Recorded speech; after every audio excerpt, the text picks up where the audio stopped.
What's going on, guys? Thanks for joining me yet again. So today we're going to do a small review video of Toyota's new Entune system.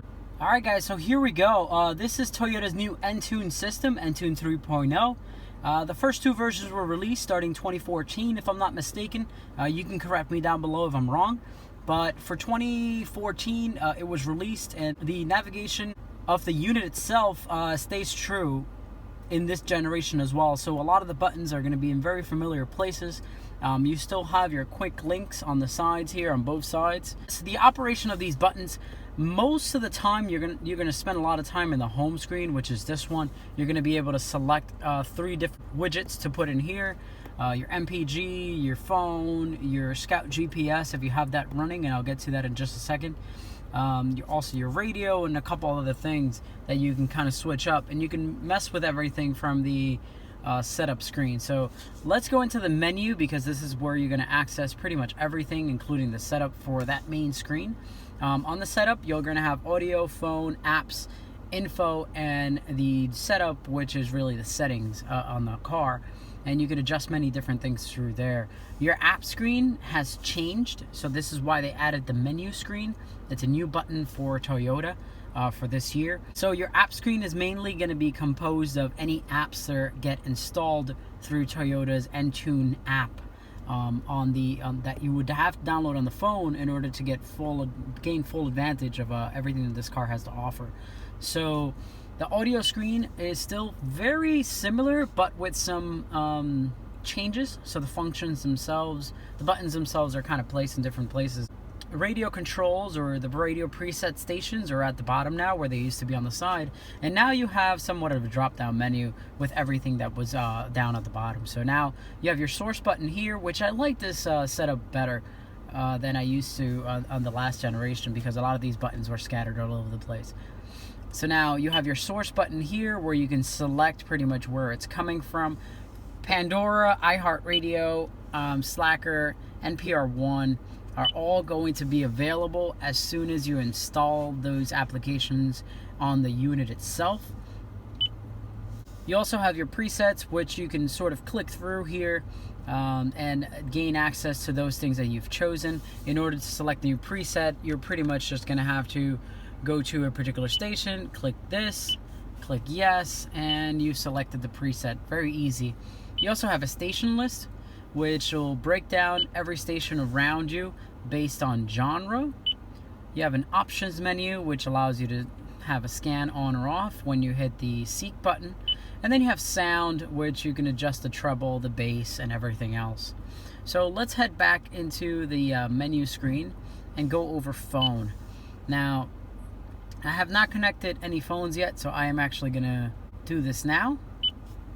So I took some time and connected my phone. It was very easy. It took about 15 seconds to do, and it's a very simple process. All you have to do is just pretty much open up Bluetooth on your phone and then go to the screen that I just showed you, and it'll walk you through the different steps. So let's click on phone and go through this stuff. I'm going to blur out a lot of this, all these phone numbers, just for my own privacy, but you pretty much have your history of calls. You have your favorite screen, which you would select from your contacts. And all you have to do is pretty much click on a contact that you want to add and click add to favorite, and that would add them to your favorite screen. You also have a keypad over here that you can, dial a certain phone number, someone's giving it to you, and you can select the device that everything's coming from. You also have messages at the bottom, which will load your current messages. A lot of these messages won't pop up until you've pretty much turn the car off and turn it back on, or anything that comes through new after you've connected Bluetooth. So let's head back into the menu screen and go over the apps menu. Now, this is pretty much what would be available on this car as soon as you connect the app suite on your phone. So you have Scout GPS, Pandora, iHeartRadio, Slacker, NPR1, Yelp, some fuel stuff. You have sports. Scroll over to the right, you also have weather, traffic, and stocks that are available. And you can also log into an app catalog to see any other apps that might be available further in the future. Your info button is going to give you information about the vehicle itself, what the range is, also how's your miles per gallon, and it'll also give you a history of pretty much how you're doing, how you've been doing. Your setup menu is going to allow you to change different things, such as your clock, a lot of the themes. For me, my personal preference, I actually prefer a darker theme like this one. I think it looks a lot better than the white theme that was previously selected default from the factory. You can also adjust a lot of the Bluetooth settings, register a new device, remove a device.